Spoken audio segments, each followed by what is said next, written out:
Like a phoenix, this show rises from the ashes. A subtle metaphor considering that Michael Knight was like said creature after his rebirth as the man who could make a difference.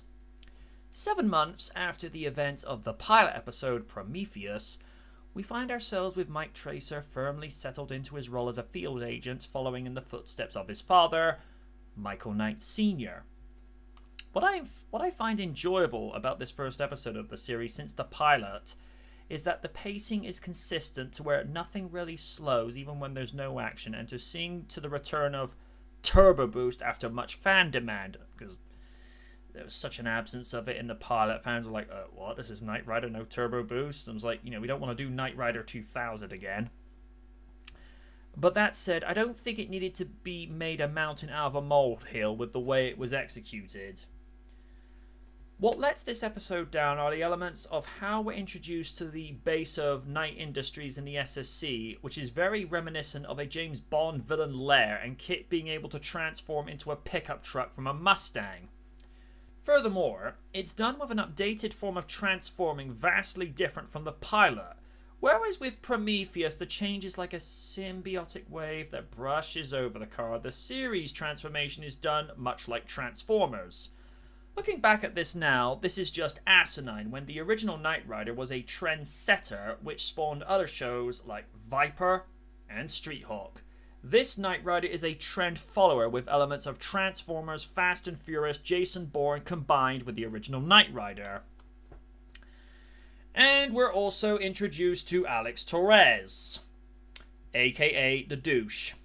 That was for X24 Rider and Marvel Rose, and how y'all doing? A man with a rather stern approach that has no tact whatsoever. He doesn't get any better throughout the series, I'll tell you that much.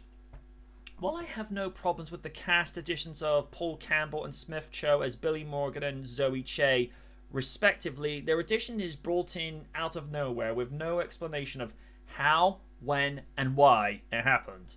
A couple of lines how they got the positions would have cleaned it up.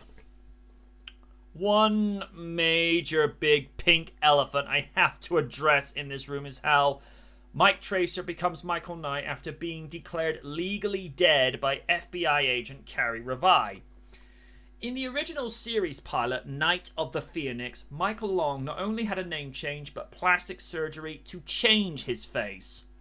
All Mike had done was just a name change, which is really lazy and asinine because all that did was make his identity change useless when friends and acquaintances are able to recognize him and realizing that his supposed death was fake. And in all of this, what of KITT? Exterior-wise, he's unchanged.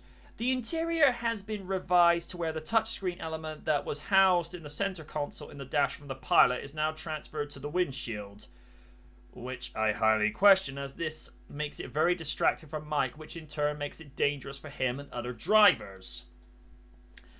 As mentioned, the transformations are updated akin to Transformers, when the transformations were more subtle, with the wave when it changed into cars of similar shape and mass was more plausible, whereas the transformations now extend from the bizarre to the ridiculous with KITT, transforming into a pickup truck, and his new attack mode, which consists of a spoiler so high that even Top Gear would think it's over the top, wheels that look like frying pans, and having hot rod exhausts and horns, which is where the nickname Hot Rod KITT originated as much as where the coinage KITT Stang originated. You're welcome, by the way, because I came up with both of those.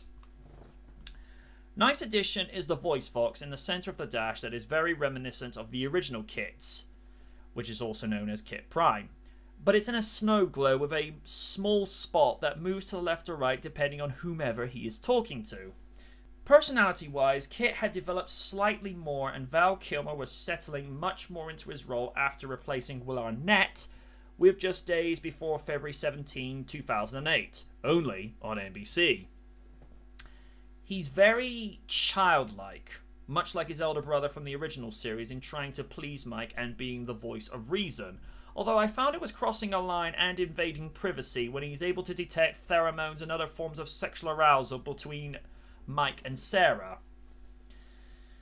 This opener wasn't a bad start to the first season of Knight Rider SG, but it had plenty of problems from writing, as it seemed to be more concerned with delivering on the special and visual effects. But I did enjoy the chemistry between Justin Bruning and Deanna Russo, as their relationship seemed organic. Until next time, good night from the night, and it's good to be back.